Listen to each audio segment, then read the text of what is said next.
Hello student, आपने already मेरा video for a topic introduction to limits and derivative आपने मेरा फर्स्ट वीडियो देख चुके होंगे। अगर नहीं देखी है आपने तो पहला जाके मेरा वीडियो देखिए। तो we start with the second video जहाँ पे हम लोग कॉन्सेप्ट एक्सरसाइज से स्टार्ट करते हैं। आपको लिमिट का मतलब मालूम ही पड़ गया होगा। तो we are going for a concept exercise 1। ठीक है, इन कॉन्सेप्ट एक्सरसाइज 1 में I will be solving question number 1 and 4। ठीक है, आप 2 एंड 3 एज ए होमवर्क करेंगे। तो बता देता हूँ 2 and 3 is a homework for you और 1 एंड 4 हम करेंगे। तो आइए फर्स्ट सम क्या लिखा है ध्यान से। F x is equal to 1 when x is less than 0. fx is 1 when x is equal to 0 and fx is x square when x is greater than 0. Now they say find limit x tends to 0 if it exists. मतलब limit find करने का है x tends to 0 if it is exist. Now student, जब भी आपको piece wise function हो दिया होगा, अब आप बोलोगे सर पीस वाइज क्या? पीस वाइज मतलब इसको बोलते हैं piecewise, less than 0, equal to 0, more than 0, इसको बोलते पीस। तो इसमें हम लोग क्या फाइंड करना पड़ेगा? पहले लेफ्ट हैंड लिमिट। तो क्या हो जाएगा left hand limit? Limit x tends to limit x tends to 0। अब आप बोलोगे लेस देन 0 है, लेस देन 0 ना, क्यों? क्योंकि लेफ्ट हैंड लिमिट है। तो मतलब 0 से x का वैल्यू 0 से कम होएगा। अब 0 से कम कौन सा वाला है? देखिए 1, ये 1 है। अभी 1 का लिमिट 1, ध्यान रख लेना, क्योंकि यहाँ पे कुछ सब्स्टिट्यूशन करने के लिए कुछ वेरिएबल तो है ही नहीं, तो कहाँ लिखेंगे? तो लिमिट ऑफ 1 1। अब right hand limit, limit x tends to 0, मतलब x का वैल्यू 0 से ज्यादा है। 0 से ज्यादा ये है, कौन है ये? x square. x का अप्रोचिंग वैल्यू क्या है? 0। सब्स्टिट्यूट कर दो अभी, 0 का स्क्वायर 0। तो left hand limit 1, right hand limit 0। तो हम लोग क्या बोलेंगे? Left hand limit is not equal to right hand limit. तो लिमिट का डेफिनेशन क्या है? कि लिमिट डज नॉट एग्जिस्ट, मतलब लिमिट एग्जिस्ट नहीं है। तो मतलब लिमिट एग्जिस्ट होने के लिए क्या चाहिए? Left hand limit exist finite data, right hand limit exist मतलब फाइनाइट होना चाहिए, साथ में दोनों इक्वल भी होना चाहिए। यहाँ पे दोनों फाइनाइट तो है पर इक्वल नहीं है, इसलिए लिमिट डज नॉट एग्जिस्ट। ध्यान रखिए इस चीज। ओके, अब मैं करता हूं सम नंबर 4। आइए 4 पे आइए, क्या दिया है? F x is equal to cos x when x is greater than or equal to 0 and fx is x plus k when x is less than 0. Find the value of constant if limit exists. बोल रहा है k का value क्या आएगा limit exist. तो यहाँ पे इन लोग ने लिख दिया है लिमिट एग्जिस्ट, मतलब ऑलरेडी दे दिया है। अच्छा है, जब लिमिट एग्जिस्ट है इसका मतलब क्या हो गया student? Left hand limit should be equal to, wait student जरा, equal to right hand limit.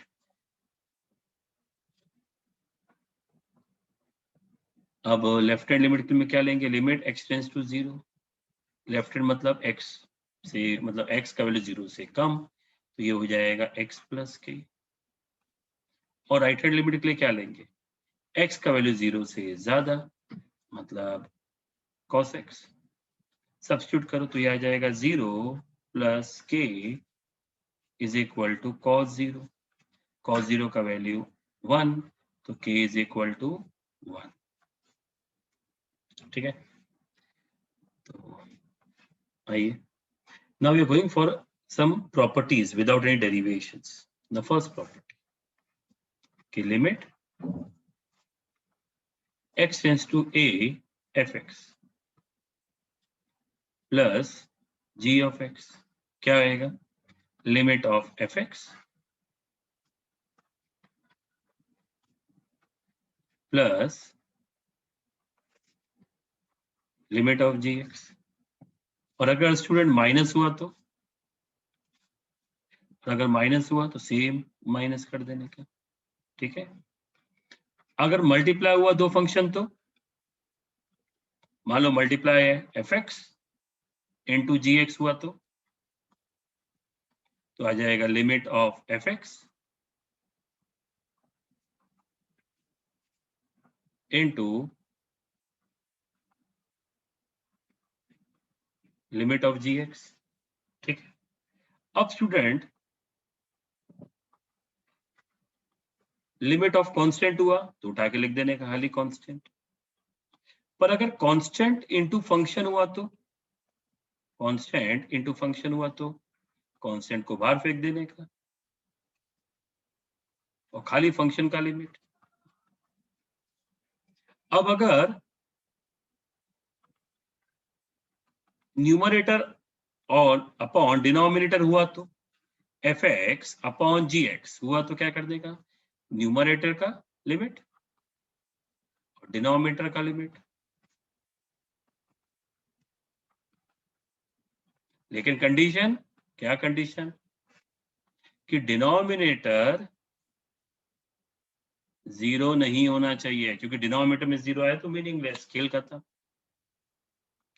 और एक और प्रॉपर्टी जो काफी कम यूज होता है लेकिन लिख लेते हैं, अगर आप, मैंने बोला कि fx is always less than या equal to gx for all x, इसका मतलब होता है for all x belongs to real number, because we are talking about only real valued function. Real valued function मतलब हम सिर्फ रियल नंबर थ्योरी पे ध्यान दे रहे हैं, कॉम्प्लेक्स नंबर पे नहीं। तो मान लो दो फंक्शन है सपोज,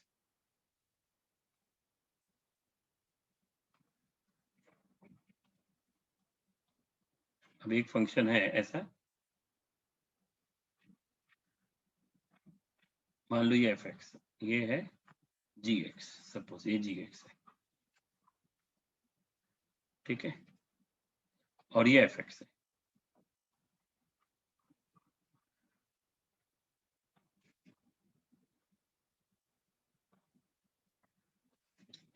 तो आप देख सकते हो कोई भी पॉइंट, समझो मैंने पॉइंट लिया, ये fx है, कोई भी पॉइंट लिया fx का वैल्यू कम है, और उसी पॉइंट पे सपोज यहाँ पे x is equal to b है, तो f ऑफ b ये रहा, जबकि g ऑफ b ये रहा, मतलब g ज्यादा है f कम है। सपोज यहाँ पे मैंने एक पॉइंट लिया c, तो चेक करो f ऑफ c कम है, g ऑफ c जो ब्लैक वाला है ज्यादा है, तो बराबर है, मतलब ये डिफरेंस सेटिस्फाइड हो रही, ग्राफ भी बराबर और इक्वल भी है, तो x इज इक्वल टू पे दोनों इक्वल है, बराबर। ऐसा समझे कंडीशन है जहाँ पे fx हर समय या तो कम है या तो इक्वल है gx के।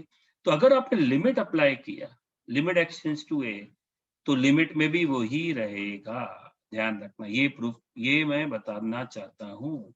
तो लिमिट में भी वही रहेगा, अगर fx gx से कम है तो limit of fx will be always less than limit of gx, ठीक है, ध्यान रखिए। ओके, चलिए आगे बढ़ते। Now student we are going for first limit में डायरेक्ट सब्स्टिट्यूशन मेथड, मतलब जिसको हम लोग डायरेक्ट मेथड बोलते हैं। जैसे फॉर एग्जांपल अगर मैंने आपको बोला लिमिट मुझे फाइंड करने का, लिमिट x टेंड्स टू 1, और सबको मैंने आपको फंक्शन दे दिया 3x square plus 4x plus 5। Direct method क्या बोलता है, डायरेक्ट वैल्यू सब्स्टिट्यूट कर दीजिए, कर दिया हमने,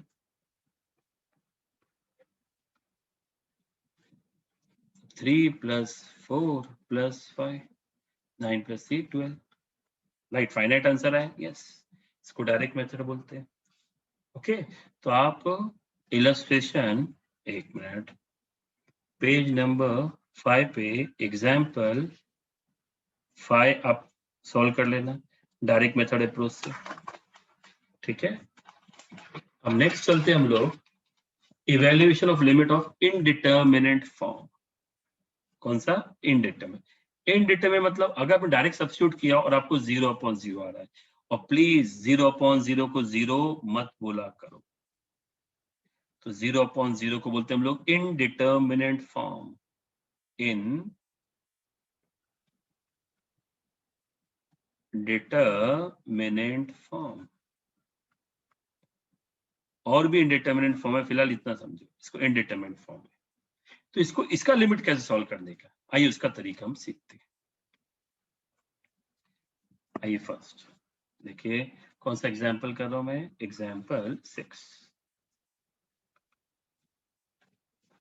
क्या दिया देखिए, limit x tends to 3 x square minus 4x plus 3 upon x square minus 7x plus 12। अब देखो डायरेक्ट सब्स्टिट्यूट करो, ये 3 का स्क्वायर 9, 4 इंटू 3 12 प्लस 3, नीचे 3 का square 9, 7 into 3 21 plus 12, 9 plus 3 12, 12 minus 12 0, 9 plus 12 21, 21 0। तो क्या 0.0 लिख देंगे? नहीं। तो देखने का इसमें ऐसा कौन सा फैक्टर है जो 0 बना रहा है, सीधी बात है, इसको देख के मालूम पड़ जाएगा। इसी को देख के x-3 फैक्टर ऊपर भी छुपा हुआ है, नीचे भी छुपा हुआ है, जो 0 बना रहा है, जो पूरे सिस्टम को खराब कर रहा है। अब क्योंकि वो पूरे सिस्टम को खराब कर रहा है, जैसे अपने लेक्चर रूम में अगर जो सिस्टम को खराब करते हैं हम लोग क्या करते हैं, उसको उठा के फेंक देते हैं, तो वैसे मुझे इसको फेंकने का है। तो उसमें x-3 छुपा हुआ है, तो कैसे निकालूंगा? फैक्टर्स निकालूंगा। इसको फैक्टराइज करो तो इसका फैक्टराइजेशन से आ जाएगा x-3 और x-1। आई थिंक सिखाने की जरूरत नहीं है, मिडिल टर्म स्प्लिटिंग से फैक्टर आ सकता है। -7 और 12 चाहिए, तो इसमें भी क्या रहेगा? x-3 और x-4। आप चेक कर सकते हो, -3 -4 -7 -3 इंटू -4 प्लस 2। आई थिंक ये फैक्टराइजेशन आता है मिडिल टर्म स्प्लिटिंग में, डायरेक्ट किया है। अब अभी आराम से कैंसिल कर सकते हैं हम लोग। क्यों? क्योंकि हम जानते हैं x 3 के नजदीक जा रहा है, पर x 3 तो नहीं है, तो सीधी बात है x-3 भी 0 नहीं होगा। अब यहाँ पे कॉन्सेप्ट समझना, तो आपके दिमाग में कॉन्सेप्ट आएगा, x-3 0 नहीं है तो कैंसिल कर दिया। अब क्या बचा फिर? अब ध्यान से सुनो, x-1 अपॉन x-4। हमने क्या सीखा था? Limit of fx upon gx। तो limit of fx upon limit of gx। अब यहाँ पे आप x का वैल्यू 3 सब्स्टिट्यूट कर दीजिए, तो 3 - 1 अपॉन 3 - 4। मुझे मालूम आपके दिमाग, जब आप ये वीडियो देख रहे हैं आपके दिमाग में क्या आ रहा है मुझे मालूम है, जस्ट वेट कीजिए। 3 - 1 2 एंड 3 - 4 -1 -2। सबसे पहले आपके दिमाग में ये क्वेश्चन आ रहा है कि अभी यहाँ पे मैंने बोला x का वैल्यू 3 नहीं है, मान लिया चलो हम लोग ने, फिर x का वैल्यू 3 क्यों सब्स्टिट्यूट किया? परफेक्ट। यहाँ पे मैंने x का वैल्यू 3 सब्स्टिट्यूट नहीं किया, x का वैल्यू मैंने क्या बोला? 3 के नजदीक आ रहा है, तो हो सकता है x का वैल्यू 3 के नजदीक आ रहा है, तो हो सकता है x का वैल्यू 2.999 हो या 3.001 हो, कुछ भी हो सकता है ऐसा x का वैल्यू। तो फिर हम यहाँ पे x का वैल्यू 2.99 या 3.001 एज्यूम कर सकते हैं। मान लो 2.99 की सब्स्टिट्यूट करेंगे, तो फिलहाल उसमें मुझे जरा भी इंटरेस्ट नहीं है। अब x का वैल्यू मैंने 3 अप्रोचिंग वैल्यू डायरेक्ट सब्स्टिट्यूट कर दिया, राइट राइट ना, क्योंकि मुझे एग्जैक्ट वैल्यू तो फाइंड ही नहीं करना, मैं तो लिमिट का वैल्यू फाइंड कर रहा हूँ। मतलब जो मैंने वैल्यू फाइंड किया ये अंदाजे वाला वैल्यू है, राइट? समझ में आ रहा है? तो अंदाजे वाला वैल्यू है, मुझे उसी में तो इंटरेस्ट है, एग्जैक्ट वैल्यू तो आ ही नहीं सकता है, क्योंकि एग्जैक्ट वैल्यू फाइंड करने जाऊंगा तो 0/0 आ जाएगा। तो इसी तरह से हम लोग अंदाजे वाला वैल्यू फाइंड करते हैं, राइट? तो सबसे पहले हमने क्या किया, x का वैल्यू 3 नहीं है, कैंसिल किया, फिर x का अप्रोचिंग वैल्यू क्या 3, डायरेक्ट सब्स्टिट्यूट कर देने का। क्योंकि आप बोलोगे सर x का वैल्यू 3 नहीं, वापस उसी पॉइंट पे आ जाता हूं, मैं बोलूंगा x का वैल्यू 3.1 है, तो आप बोलोगे सर हम लोग 3.1 -1 अपॉन 3.1 -4 करना क्या है मुझे एक्यूरेसी से कोई मतलब नहीं है, क्योंकि मैं 3.1 एज्यूम करूंगा, कोई 3.01 एज्यूम करेगा, तो मुझे एक्यूरेसी में इंटरेस्ट नहीं, एग्जैक्ट वैल्यू क्या नहीं, मुझे तो आसपास का वैल्यू चाहिए। तो इसलिए हम लोग ने क्या तरीका ढूंढा है कि x का जो फैक्टर 0 बनाता है कट करने के बाद x का अप्रोचिंग वैल्यू 3 है, डायरेक्ट सब्स्टिट्यूट कर दो, डायरेक्ट आंसर आ गया। मतलब उससे फायदा क्या हो गया? मतलब ये जो फंक्शन है कौन सा, गिवन फंक्शन, जो ये फंक्शन है, इस ये फंक्शन का 3 पे वैल्यू पॉसिबल ही नहीं है, मतलब एफ ऑफ 3 पॉसिबल ही नहीं है। तब इसका अगर ये F of x square minus 4x plus 3 upon x square minus 7x plus 12 है, तो मतलब इसका एफ ऑफ 3 तो पॉसिबल ही नहीं है। पर इसका लिमिट का वैल्यू पॉसिबल है, मतलब जब x 3 के नजदीक रहेगा तो इस फंक्शन का वैल्यू क्या आएगा, -2 नहीं, मतलब -2 के आसपास, मतलब उसको बोलते हैं लिमिटिंग वैल्यू -2। ये फायदा है, इसलिए हम लोग एक्यूरेसी में इंटरेस्ट नहीं है, इसलिए हम लोग डायरेक्ट सब्स्टिट्यूट कर लेते हैं एक्स का वैल्यू। ये लॉजिक है। तो आप सोचोगे यहाँ पे तो बोलता हूँ मैं कि 3 नहीं है, वहां पे 3 क्यों सब्स्टिट्यूट किया, इसका ये लॉजिक है इस तरीके से। ओके, बिकॉज मुझे एग्जैक्ट नेट में एक्यूरेसी में तो इंटरेस्ट ही नहीं, हटा उसको।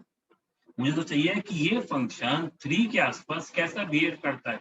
बिहेव मतलब वो किसके आसपास उसका वैल्यू घूमता रहता है, -2 के आसपास घूमता रहेगा। एग्जैक्ट क्या, एग्जैक्ट पता ही नहीं। फिर एफ ऑफ 3 तो कभी भी इस फंक्शन के लाइफ टाइम में फाइंड ही नहीं कर सकते। This is the concept. इसलिए मैं आपको बताऊं कि आगे भी मैं कैंसिल दूंगा, आपके दिमाग में क्वेश्चन आएगा। तो आंसर आ गया -2। राइट, चलिए आगे बढ़ते हैं। नाउ एग्जाम्पल 7 पे आ जाइए, पेज नंबर 6। है क्या है, देखिए, limit x tends to π/4 1 minus sin 2x upon 1 plus cos 4x। Come on direct substitute करो, 2 इंटू π/4, 2 इंटू π/4 मतलब π/2, sin π/2 इज 1। 4 इंटू π/4, 4 इंटू π/4 मतलब पाई, cos पाई इज -1। ऊपर आ गया 0, नीचे भी आ गया 0। अब क्या करेंगे, राइट? अब कैसे सॉल्व करेंगे, है ना? 0/0 0 नहीं है, कुछ मैनिपुलेशन है। पहले वाले समय तो हम लोग फैक्टराइजेशन किया, इस समय थोड़ी फैक्टराइजेशन करेंगे। इस समय देखो क्या मैनिपुलेशन कर सकते हैं। क्या मैं 1 को ऐसा लिख सकता हूँ, मैं cos square x plus sine square x लिख सकता हूँ मैं 1 को। sin 2x को लिख सकते हैं हम लोग, half and double angle formulas, 2 sin x cos x and cos square. And what is 1 plus cos theta? 1 plus cos theta is 2 cos square theta by 2, and 1 plus cos 2 theta is 2 cos square theta. देखो मैं repeat कर रहा हूँ, formula लिख रहा हूँ। 1 plus cos 2 theta क्या होता है, 2 cos square theta. Same way 1 plus cos 4 theta, 2 cos square 2 theta. ठीक है, अब A square plus B square minus 2ab, तो इसको ऐसे भी बोल सकते हैं हम लोग, cos x minus sin x the whole square, नीचे 2, तो क्या आ जाएगा, cos 2x the whole square. अब ध्यान दें, लिमिट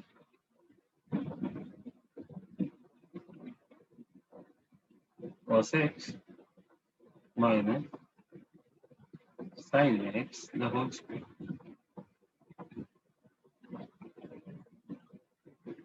अब देखो इसको, व्हाट इज cos 2 थीटा, ये लिख देता हूँ,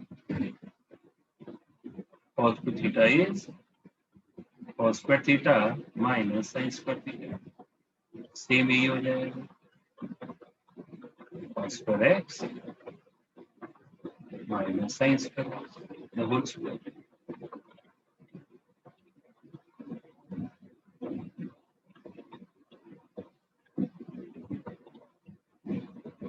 ये रहेगा cos x minus sin x the whole square.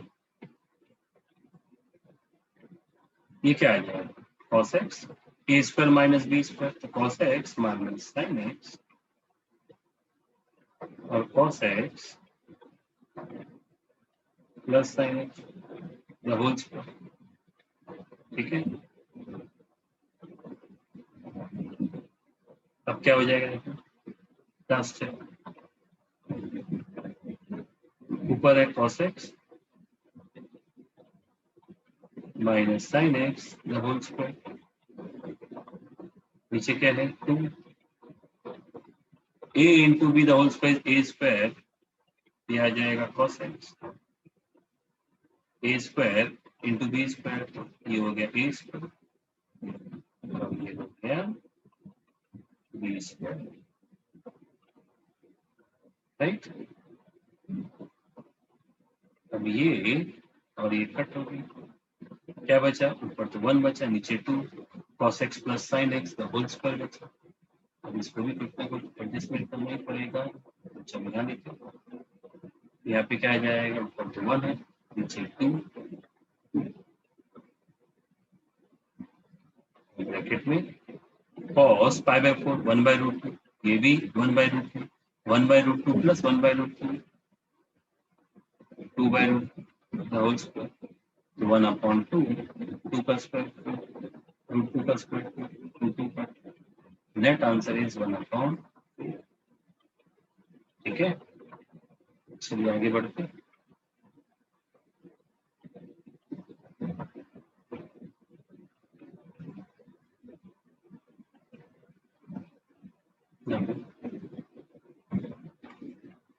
Limit x tends to pi by 2,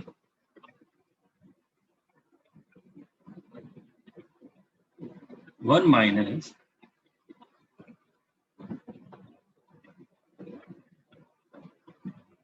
sin cube x upon cos square x। देखो डायरेक्ट सब्स्टिट्यूट करो, sin पाई बाय 2 1, 1 का cube 1, 1 minus 1 0, cos pi bye 2 0, 0.0, तो क्या कर लेंगे, इस 1 को 1 cube समझ सकते हैं, 1 क्यूब मतलब a cube minus b cube, a cube minus b cube, तो आ जाएगा a माइनस b, है ना, 1 को 1 क्यूब, तो a cube minus b cube का formula a minus b a square plus A B sine X into 1 sine X plus B, समझा, a minus b a square plus A B plus B square. What is cos square, 1 minus sine square, और 1 minus sine square को लिख सकते हैं, मैं directly लिख रहा हूँ 1 माइनस साइन 1 प्लस, राइट। अब ये और ये कैंसिल कर दो, प्रॉब्लम सॉल्व, 0/0 बना रखा, अभी हो जाएगा 1 plus sine pi by 4 1 by root, sine square तो 1 बाय रूट 2 का स्क्वायर, 1 बाय, नीचे 1 प्लस 1 बाय रूट, ऊपर एलसीएम आ गया, यहाँ पे आ जाएगा 2 प्लस रूट 2 में कितना मल्टीप्लाई करें कि 2 आ जाए इंटू रूट 2, तो फिर भी रूट ऑलरेडी 2 है, तो यहाँ पे 1 अपॉन, हो जाएगा रूट 2, हो जाएगा रूट 2 प्लस, तो कितना हो गया 3 plus root 2 upon 3 plus root 2 upon, ये रूट 2 ऊपर चला जाएगा, तो आ जाएगा इंटू ब्रैकेट में रूट 2 प्लस 1, राइट।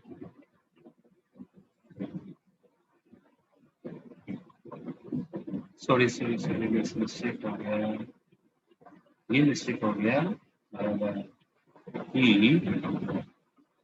लिखा तो सब राइट था, मैंने गलती से एंगल पाई बाय 2 की जगह पाई बाय 4,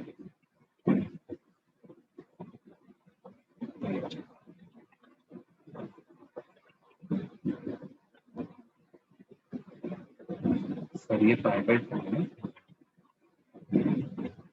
तो 1 प्लस साइन 90 1, साइन 91 का स्क्वायर 1, 1 प्लस साइन 91, आंसर आ जाएगा 3 अपॉन,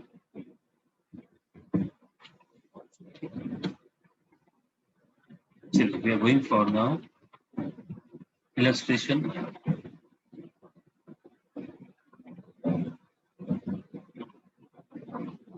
थोड़ा समझे क्या दिया है, limit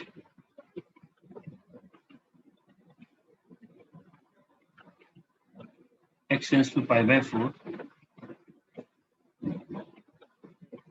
1 minus cot cube x upon